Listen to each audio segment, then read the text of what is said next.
Merci de nous rejoindre sur Tru TV pour le 5e rendez-vous de 13h de la semaine. Bonjour et bienvenue. À la une, audience au palais présidentiel hier, la commissaire à la santé, aux affaires humanitaires et au développement social de l'Union africaine a été reçue par le président du Faso.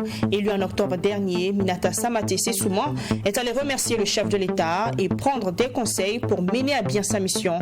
Les questions sanitaires et humanitaires ont été largement abordées. Au siège du chef de file de l'opposition politique, c'est le nouveau médiateur du Faso, Fatimata Sanou Touré, qui a été reçu hier par Edi Komboego. Les deux responsables d'institutions ont discuté de la collaboration entre leurs institutions pour le bien-être du pays, occasion saisie par le médiateur du Faso pour plaider pour le retour de l'opposition à la table de discussion du dialogue politique national. Et puis football, CAN Cameroun 2021, les étalons du Burkina seront face au pays organisateur, le Cameroun, le dimanche 9 janvier 2022. Logé dans le groupe A, le Burkina rencontrera également le Cap-Vert et l'Éthiopie. Quelles sont les chances des étalons dans ce groupe? Réponse en fin de journal avec le service des sports. Cette information brève pour commencer. Le Premier ministre est en ce moment à l'hémicycle pour sa déclaration de politique générale. C'est un exercice voulu par la Constitution. En son article 63, le discours du Premier ministre Lassina Zerbo s'est articulé autour de 4 grands axes. Retour de la paix, la sécurité et la consolidation de la résilience, retour des déplacés internes, réconciliation nationale et lutte contre les enrichissements illicites et la corruption. Vous aurez plus de détails sur cette actualité dans nos prochaines éditions. En attendant, direction Kosiam, où le président du Faso a reçu en audience ce 6 janvier la commissaire à la santé, aux affaires humanitaires et au développement social de l'Union africaine. Élu en octobre dernier et animé d'un sentiment de gratitude, Minata Samaté Sessouma s'est présenté au chef de l'État et en a profité pour demander des directives afin de réussir sa mission. Compte rendu dans ce premier élément signé Maxime Jean-Eudes Bambara. La commissaire à la santé, aux affaires humanitaires et au développement social de l'Union africaine, reçue en audience par le président du Faso. Élu en octobre dernier, Minata Sessouma dit être venu témoigner sa gratitude au président du Faso et demander des conseils pour la réussite de sa mission. Des questions sanitaires et humanitaires étaient au menu des échanges. Vous avez vu, lors des élections, nous avons eu un très bon score. Il y a eu 46 votants, il y a 45 qui ont voté pour le Burkina Faso. C'est un grand succès diplomatique, grand succès. Le premier des diplomates, c'est son Excellence, Monsieur le Président du Faso. C'était tout à fait normal qu'on puisse voir avec lui, échanger avec lui sur l'actualité au niveau du continent. Vous savez, je disais que j'avais les questions de corona, j'ai les questions de santé au niveau du département et nous sommes éprouvés aujourd'hui en tant que continent et Burkina Faso par la pandémie du coronavirus avec ses variants. C'était tout à fait normal qu'on puisse échanger pour savoir qu'est-ce que nous pourrions faire. Au-delà de la question sanitaire, la commissaire à la santé, aux affaires humanitaires et au développement social de l'Union africaine a également échangé avec le président du Faso sur la question des mutilations génitales féminines. Rochmar Christian Kaboré a été par ailleurs fait champion en la matière. Et j'ai échangé avec son Excellence, Monsieur le Président du Faso, qui est champion. Il est le champion des mutilations génitales. Et le département a en charge cette question, c'était de voir avec son Excellence tous ces dossiers qui relèvent de notre département, qu'est-ce que nous pourrons faire avec le Burkina Faso, qu'est-ce que nous pouvons faire avec la CEDEAO qui a soutenu ma candidature et pour le continent africain. Nous n'avons pas que cela, c'est l'un des plus grands départements de la Commission de l'Union africaine. Nous avons, j'ai cité les questions sanitaires, les questions humanitaires et aussi notre pays connaît des difficultés sur le plan humanitaire. Nous avions eu 2 missions ici au Burkina Faso sur ces questions qu'on puisse regarder. Nous avons aussi la question du sport.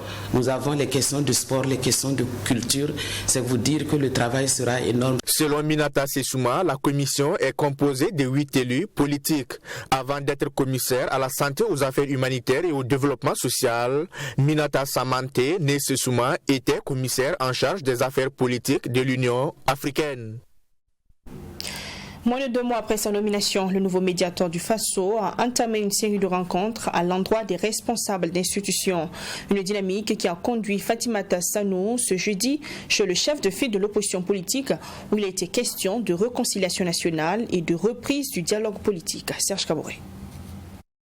Nommé le 26 novembre dernier à la tête du médiateur du Faso, Fatimata Sanou Touré a été reçu en audience ce jeudi par le chef de file de l'opposition politique burkinabé, Edi Kombouego. Au cœur des échanges avec le CFOP, un plaidoyer en faveur du retour de l'opposition sur la table des discussions du dialogue politique national. Nous avons estimé qu'il serait intéressant, en tout cas dans la mesure du possible, de reprendre ce dialogue.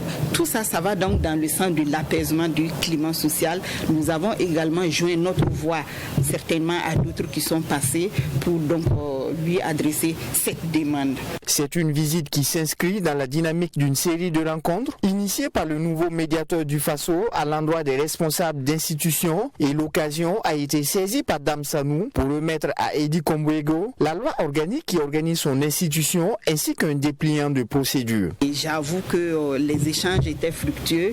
Nous avons fait le tour d'horizon. Nous avons même laissé des dépliants qui expliquent comment le médiateur du Faso fonctionne, nos attributions et qu'est-ce que nous pouvons faire, et en cas de besoin de ne pas hésiter également à nous saisir dans le sens donc de l'apaisement du climat social, dans le sens donc de l'amélioration des services publics de l'administration. Sur la question de la reprise de la participation de l'opposition au dialogue politique national, Edi Kombouego dit avoir prêté oreille attentive à cette requête. Nous avions suspendu lorsque l'on a constaté qu'il y avait des attaques, beaucoup d'attaques, et on ne voyait pas une réaction à la hauteur du gouvernement. Mais écoutez, il faut avancer. C'est un dossier assez complexe. Nous avons eu une oreille attentive et le cadre de concertation, le chef de file de l'opposition va certainement réagir par une déclaration dans les jours à venir. Connu pour son engagement dans le domaine de la promotion des droits de la femme au Burkina, Fatimata Sanou est la 6e personnalité à occuper le poste de médiateur du Faso après Saran Sérémé qui y a passé 4 années. Les ministres en charge du commerce et de la jeunesse ont échangé dans la matinée de ce 6 janvier, hier donc, avec les membres du Conseil national de l'économie informelle. Il était question pour les différentes parties de faire plus amplement connaissance et de trouver des solutions aux problèmes qui minent le secteur de l'économie informelle. Michael Togré. Mathias Tankwano, ministre en charge de la jeunesse, et son collègue du commerce, Christophe Ilboudou, étaient face aux membres du Conseil national de l'économie informelle du Burkina Faso. La présence des 2 ministres s'inscrit dans le cadre d'une prise de contact. L'économie informelle au Burkina Faso, c'est près de 80% de la population active et une part importante en termes de création d'emplois. Les acteurs de l'économie informelle jouent un rôle très important en matière de création de richesses, en matière de création d'emplois. Et il était important pour nous de les rencontrer ce matin pour leur traduire donc le soutien du gouvernement, la disponibilité du gouvernement, et invite donc leur a été faite à rester toujours mobilisés autour de leur fêtière, car comme vous savez, ils ont des préoccupations que nous pouvons résoudre ensemble autour d'une table pour échanger et discuter. Salif Nikeman, président du Conseil national de l'économie informelle, a salué la présence de les ministres de tutelle. Le défi pour toute l'équipe du Conseil national de l'économie informelle relevait dans ce domaine d'activité le pari de la transition des travailleurs de l'économie informelle vers le formel. Une chose qu'on n'avait pas vu par le passé.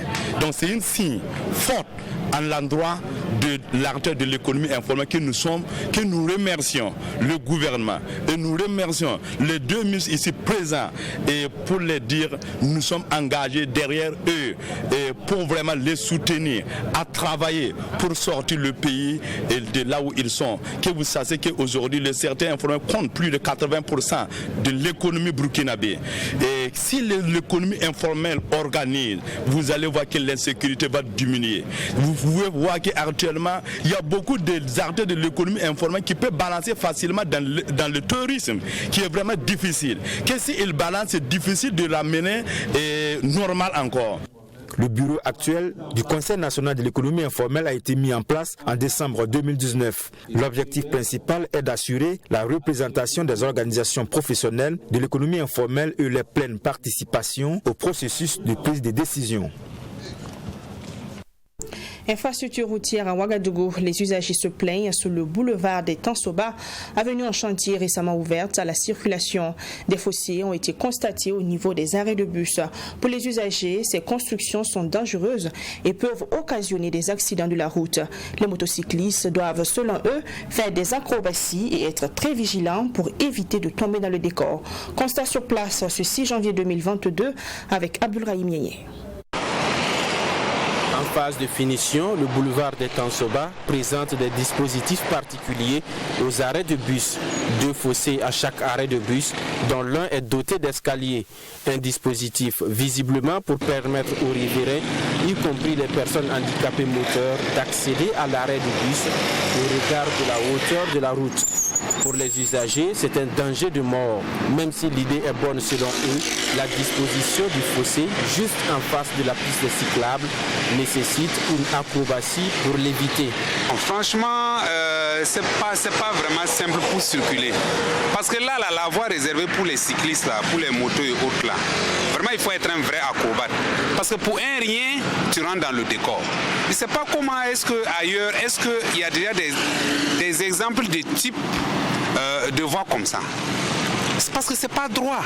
Ça va être compliqué, il y aura beaucoup d'accidents. Parce que si tu n'es pas un vrai acrobate, si tu ne sais vraiment pas comment jongler pour pouvoir sortir, parce que lorsque tu vas tout droit et que tu ne fais pas attention, tu rentres par exemple dans les choses là. C'est très dangereux, surtout la nuit même. Si tu ne connais pas la voie, tu peux aller tout droit dans le décor. Oh, ça c'est dangereux pour nous aussi. Face à ces risques que présente l'infrastructure, les riverains souhaitent que ces imperfections soient corrigées pour éviter d'éventuels dégâts qui pourraient causer des pertes en vie humaine. Les pistes cyclables là, il faut les corriger sur toute la voie. Il n'y a pas qu'ici. Parce qu'un étranger ou bien un buveur qui rate cette tournant-là, il va dans le décor et c'est la mort qui suit. C'est très mal fait. C'est pas seulement mal fait, c'est très mal fait. Ça demande la correction. La hauteur de la chaussée, c'est l'autre problème sur cette route en construction, selon les riverains. Difficile pour les usagers d'avoir accès aux petits commerces installés aux abords. Conséquence, Dame Ilboudo, gérante de restaurant, dit avoir perdu une bonne partie de sa clientèle. Visiblement, la route est bien faite. C'est joli. Cependant, nous sommes maintenant trop bas. Si quelqu'un est sur la route, c'est difficile pour lui de descendre à notre niveau. Après la station, il n'y a plus de passage. Il faut aller tourner devant la maison de la femme et revenir. C'est compliqué, donc nous n'avons plus de la clientèle. En réalité, toutes les activités qui sont au bord de la voie actuellement sont en suspens. Aucun client ne peut descendre en dehors de la voie là pour acheter quelque chose. Donc il faudra qu'ils revoient ce côté-là pour nous faire des aménagements, surtout le bas côté de la voie là, ils mettent un petit goudron pour que ça soit accessible à nos activités qui sont aux abords là. Voilà ce que nous demandons en quelque sorte. Les habitants à proximité de la route disent n'avoir pas été pris en compte dans la construction de la route. Difficile pour eux, à partir des ruelles communément appelées 6 mètres, d'accéder au goudron. La réalisation du boulevard des Tansoba, faut-il le rappeler, a été lancée en juillet 2019 et prévu s'achever le 31 décembre 2021 pour être inauguré en février 2022. Découverte dans ce trésor, le pic de Naouri, situé dans la région du centre-sud, est l'un des sites touristiques du Burkina Faso, connu à travers le monde grâce aux compétitions qu'il accueille. Ce site touristique qui fait la fierté du pays et des habitants de la province du Naouri joue le rôle de protecteur dans cette partie de la nation, selon les habitants. Autrefois, le site recevait pas mal de touristes, mais de nos jours, il souffre de la crise sécuritaire. Le taux de fréquentation du site a drastiquement chuté ces dernières années. Quelle est l'histoire derrière ce site touristique? Quelle est sa particularité et son impact dans la région? Un tour sur le site du pic de Naouri vous permettra d'avoir des réponses à ces interrogations. Sans plus tarder, reportage maintenant avec Fatima Tankima. Nous sommes sur la route nationale numéro 5 reliant Pau à la République du Ghana dans la province du Naouri. 7 km à gauche de cette route se situe le village de Naouri, village qui a donné son nom au pic qui s'y trouve. Le pic de Naouri, haut de 447 mètres, est une colline granitique située à l'est du village de Naouri. Un village dont l'histoire est liée à cette colline impressionnante par sa taille et son caractère. Selon le guide, un fils du Naouri, leurs ancêtres venus du ciel sont descendus sur ce pic. Ils étaient 2 frères qui venaient du ciel, tombés carrément sur le pic. Frère, grand frère et petit frère. En venant, le grand frère est descendu, lui n'est pas blessé. Le petit frère est venu, lui il est blessé, il est caché au pied quoi. Le grand frère dit que non, comme il y a des cailloux ici, on ne peut pas s'installer, construire ici. Donc lui il va descendre, aller chercher s'il gagne un bon terrain. Il va venir mener son petit frère là-bas pour se construire là-bas.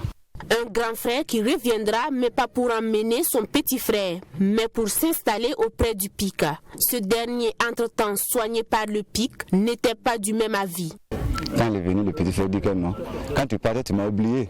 J'ai blessé, tu ne m'as pas rendu visite, mais pour voir comment va la santé, tu m'as laissé ici. Donc moi aussi, je vais rester ici. Ici, c'est l'ombrine de mon ancêtre. L'ombrine de mon ancêtre, en Goursi, c'est Naouri. Na, c'est ancêtre. Oui, c'est l'ombrine. Ici, c'est mon Naouri. Le pic de Naouri, considéré aujourd'hui comme un lieu de distraction, est aussi un lieu de culte. Il est sacré selon le guide. Toujours selon ce dernier, la province du Naouri doit sa tranquillité et la santé de sa population au pic qui veille sur elle. Chaque fois, il y a des rituels que le chef fait. Et puis, il y a des choses aussi, le colline demande. S'il y a un mauvais qui vient, si le chef sort consulter, voir, le pic va dire qu'il y a telle chose qui vient, qui n'est pas bon. Donc il faut donner poulet, mouton, ça dépend chèvre, souvent même ça demande bœuf quoi, pour qu'il calme ces choses-là. Et pour satisfaire ses besoins, il faut de l'argent. Chaque touriste doit donc débourser une somme pour avoir accès au pic. Si vous venez comme ça, souvent il y a des objets qui ne montent pas là-bas. Donc on peut pas dire tout le monde n'a qu'à fouiller pour enlever ces objets-là. Donc on va prendre l'argent là pour demander ce tort qu'on a fait là. Voilà, donc voilà pourquoi on demande de l'argent. Après le départ des guides, des touristes plutôt, nous on va gérer ça pour voir le pic veut quoi, on a fait quoi du mal, on a marché quoi, on a parlé quoi sur le pic là qui n'est pas bon, et puis pour pouvoir régler ça quoi.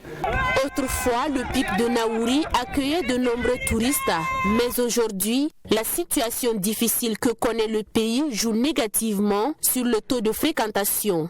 Au-delà de cet aspect, il y a l'inaccessibilité du site à cause de l'état désastreux de la voie qui mène au village, surtout en saison pluvieuse. Malgré toutes ces difficultés, le village accueille des activités sportives comme Altitude Naouri et Excursion Naouri. À la suite de ce 13h, Canal Plus Burkina annonce les couleurs de la Coupe d'Afrique des Nations Cannes 2021 du 9 janvier au 6 février 2022. Canal Plus Burkina promet des surprises à ses abonnés et même à ceux qui ne sont pas encore abonnés. Canal Plus, à travers ce clin d'œil, invite toute la population du Burkina Faso à profiter de ces offres pour vivre pleinement la Cannes 2021. Mamitriana Kamabo.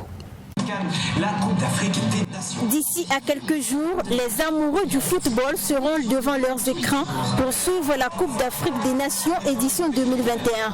Pour permettre donc aux abonnés de Canal Plus Burkina d'être au cœur de ce rendez-vous sportif, Canal Plus a mis en place un dispositif spécial. Pour tout réabonnement, 15 jours sont offerts à Canal Plus pour les formules Access, Évasion, Essentiel Plus, Access Plus et Évasion Plus.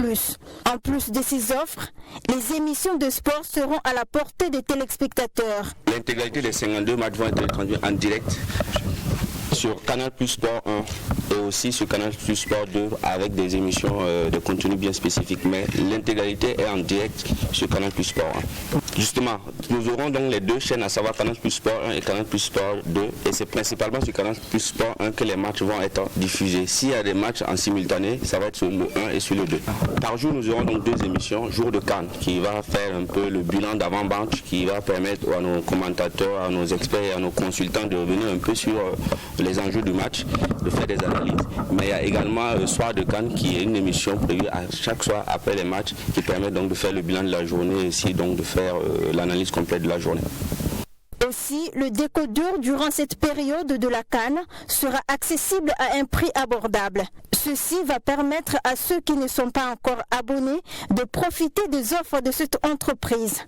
Canal+ invite aussi ceux qui utilisent les anciens décodeurs à les changer durant cette période. Décoder la 1000 francs à partir de la formule évasion, la formule 10 000. Donc pour 11 000 francs, vous avez le kit complet qui comprend à la fois les décodeurs, la parabole, les accessoires et un mois à la formule évasion qui comprend naturellement les chaînes de sport pour suivre la CAN, mais aussi des chaînes éducatives pour les enfants, des chaînes de divertissement pour la famille et tout ce qu'on peut avoir comme contenu donc, de télévision. Et si vous avez déjà un décodeur Canal+ avec la formule évasion, les changements vont vous faire seulement 1000 francs. 1000 francs et à cela vous allez avoir un bonus de 15 jours à la formule tout canal parce que vous allez changer de l'ancien décodeur vers le nouveau. Donc c'est du gagnant, non seulement le décodeur en changement à prix réduit mais aussi un bonus. La CAN, Coupe d'Afrique des Nations édition 2021, débute le 9 janvier pour connaître son apothéose le 6 février 2022. La CAN 2021 sur Canal+, c'est aussi des interviews, des reportages inédits, la diffusion des matchs et des décryptages avec des experts. Votre magazine pour vous faire vivre. Et justement, en CAN 2021, les étalons du Burkina entrent en compétition le dimanche prochain avec le match d'ouverture face au Cameroun, pays organisateur. Logés dans le groupe A, les poulains de Kamoumalo auront affaire aussi au Cap-Vert et à l'Éthiopie. Quelles sont les chances de l'équipe nationale de passer cette étape? Réponse dans cette présentation de poule avec Bessongré, John William Sonda. C'est un bal de retrouvailles que se rendront les étalons lors du premier tour de la CAN Total Énergie 2021. Le Burkina Faso a au moins une fois rencontré chacun de ses adversaires, le Cameroun et l'Éthiopie en phase finale de la CAN, le Cap-Vert dans les éliminatoires du mondial. Un groupe ouvert qui laissera certainement peu de chance au tâtonnement. L'adversaire le plus redoutable sur le papier est sans conteste le Cameroun, pays organisateur et détenteur de l'un des plus beaux palmarès du football africain. 5 fois champion, les Lions indomptables comptent 20 participations à la CAN et 7 participations à la Coupe du Monde. Sur leurs installations, ils voudront certainement remporter leur CAN. Les Walias d'Éthiopie, vainqueurs en 1962, les Éthiopiens retrouvent les Burkinabés 9 ans après Nils Putz. En phase de poule en Afrique du Sud, les étalons avaient signé leur plus large victoire, 4-0. Avec 10 participations, l'Éthiopie espère renouer avec son glorieux passé en CAN. Constituée essentiellement de joueurs locaux, la sélection d'Abyssinie jouera certainement pour l'une des places de meilleur troisième. Les requins bleus du Cap-Vert, 3 participations et un quart de finale en 2013. Ryan Mendes et ses camarades tenteront de se sortir d'un groupe où figurent 2 anciens vainqueurs et un finaliste. Reposant sur sa diaspora, le Cap-Vert avait surpris plus d'un en éliminant le Cameroun lors des éliminatoires de la CAN 2013. Les retrouvailles entre requins et lions indomptables promettent d'autant plus que les 2 formations s'affrontent lors de la 3e et dernière journée de la phase de poule. Basé à Yaoundé dans la capitale, le groupe A ouvrira le bal de la CAN 2021 le 9 janvier prochain avec un sulfureux Cameroun-Burkina Faso. Une affiche qui ne devrait pas manquer de donner le ton des tendances dans cette poule. Situation politique dans les pays africains. Force est de reconnaître que l'année 2021 a été une année politiquement instable dans plusieurs pays du continent, du Mali au Soudan, en passant par la Guinée, le Niger et le Tchad. Les États ont connu des coups ou des tentatives de coups de force par les militaires, interrompant ainsi le processus politique de ces pays. Regardez cette analyse de Sanata Siré. Cette année a été émaillée de crises politiques et marquée par la prise du pouvoir par les militaires dans plusieurs pays en Afrique. En moins d'un an, le Mali a été le théâtre de 2 coups de force. Le premier en mai 2020 qui met fin au régime d'Ibrahim Boubacar Keïta, fragilisé par plusieurs mois de contestation menés par des leaders de la société civile. 9 mois après, la transition marque un coup d'arrêt suite au push porté par Assimi Goïta. Le nouvel homme fort de Bamako prend les rênes de la transition malgré les condamnations de la communauté internationale et surtout de la France, l'un des grands partenaires du Mali dans la lutte contre le terrorisme.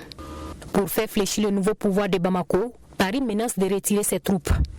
De leur côté, les autorités de la transition malienne décident de diversifier leur partenariat dans le domaine militaire et se tournent vers la Russie avec l'option Wagner. Une décision qui jusque-là fait couler beaucoup d'encre et de salive. Le vent de la crise politique a également soufflé sur la Guinée-Conakry. Un vent qui a emporté Alpha Condé au pouvoir depuis 2010 et qui avait été réélu en 2020 pour un 3e mandat. Après les pushs du Mali en mai et de la Guinée-Conakry en septembre 2021, c'était au tour du Soudan de connaître des remous. Alors que le pays était engagé sur la voie d'une transition depuis la chute d'Omar el-Béchir, le général Abdel Fattah al-Burhan décide de redistribuer les cartes politiques avec le coup d'État du 25 octobre 2021. Présentées comme celle de la transition démocratique au Niger, les élections présidentielles de février ont vu la victoire de Mohamed Bazoum. Il succède au président sortant Mohamedou Issoufou qui ne s'est pas représenté. L'opposition conteste la validité de ces suffrages et des manifestations éclatent dans plusieurs villes du Niger. Autre fait marquant de l'année 2021, la mort du président tchadien, le maréchal Idriss Déby, en avril 2021, des suites de blessures reçues lors de combats contre des rebelles dans la partie nord du pays, alors qu'il venait d'être réélu pour un 6e mandat. Son fils, le général Mahamat Idriss Déby Itno, prend la tête d'un conseil militaire de transition. 2021 a également été une année noire pour la Côte d'Ivoire, qui a perdu son premier ministre Ahmed Bagayogo. Le pays va également franchir un autre palier dans sa marche vers la réconciliation nationale, avec le retour en juin 2021 de l'ancien président Laurent Gbagbo, arrêté en 2010 après la meurtrière guerre civile. Laurent Gbagbo, désormais libre de ses mouvements, annonce sa rupture conjugale et politique avec l'ancienne première dame Simone Gbagbo. Il tourne également dos au FPI et à Afi Nguessa en créant son parti le PPACI le 17 octobre 2021. L'on retient également que c'est en août 2021 que les talibans reprennent le pouvoir en Afghanistan. En novembre 2021, le nouveau variant du Covid-19 baptisé Omicron par l'OMS fait son apparition en Afrique du Sud. À la date du 17 décembre 2021, l'on enregistre plus de 270 millions de cas de Covid confirmés dans le monde, avec environ 5 millions de décès. Sur le front de la vaccination, ce sont environ 8,6 milliards de doses de vaccins qui ont été administrées dans le monde. Sur le plan économique, si plusieurs pays ont vu leur économie ruinée dans le monde à cause du Covid-19, la Chine est l'un des rares pays à afficher une croissance économique positive en 2020, alors même qu'elle est l'épicentre à l'origine de la pandémie mondiale du coronavirus. En 2021, elle a connu une croissance économique plus élevée que les États-Unis et l'Europe. Toutefois, sa croissance économique connaît un ralentissement au cours du 3e trimestre de l'année 2021, alors que les États-Unis, eux, ont procédé à la mise en œuvre d'un plan de relance anti-Covid d'un coût d'environ 900 milliards de dollars. En France, l'endettement public continue à progresser. La crise sanitaire en France a nécessité une mobilisation exceptionnelle des dépenses publiques. Plan de relance, différents mécanismes de soutien et impulsion des dépenses de santé, le tout financé massivement par l'emprunt. La dette de la France est passée alors de 98 à 117% en 2021, selon l'étude de l'assureur crédit Euler Hermès sur les dettes des pays contractées à l'occasion de la pandémie. Même si elle a été moins touchée par la pandémie, l'Afrique a subi un choc économique sans précédent à cause du Covid-19. En mai 2021, Paris a abrité un vaste sommet pour aider à la relance de l'économie du continent. Le Fonds monétaire international évalue le financement supplémentaire des pays africains sur la période de 2021 à 2025 à plus de 285 milliards de dollars. Et pour terminer, criminalisation de l'homosexualité au Sénégal, l'Assemblée nationale déclare irrecevable la proposition de loi. Pour rappel, un groupe de députés a déposé mercredi une proposition de loi visant à renforcer la répression de l'homosexualité. Le Parlement a rejeté cette proposition de loi au motif que la loi sénégalaise punit déjà sévèrement l'homosexualité par des peines de prison. Le texte était porté par 11 députés, dont au moins un de la majorité présidentielle. L'association Ansam Jikoyi avait présenté une pétition contre la promotion de l'homosexualité au Sénégal et sa criminalisation. Mercredi, le Parlement a rejeté cette proposition de loi durcissant la répression de l'homosexualité au motif que la loi sénégalaise punit déjà sévèrement l'homosexualité par des peines de prison. Le texte a été porté par 11 députés, dont au moins un de la majorité présidentielle. Le texte rejeté proposait de modifier l'alinéa 3 de l'article 319 du Code pénal pour punir désormais d'une peine de 5 à 10 ans d'emprisonnement ferme et d'une amende de 1 500 à plus de 7 000 $ sans possibilité d'accorder des circonstances atténuantes quiconque aura été reconnu coupable de tels actes. Toutefois, le bureau de l'Assemblée nationale s'aligne sur la décision gouvernementale contre toute dépénalisation et légalisation de cette pratique sexuelle. C'est la fin de ce journal. Merci de l'avoir suivi. À demain pour un autre 13h. Prenez toujours soin de vous.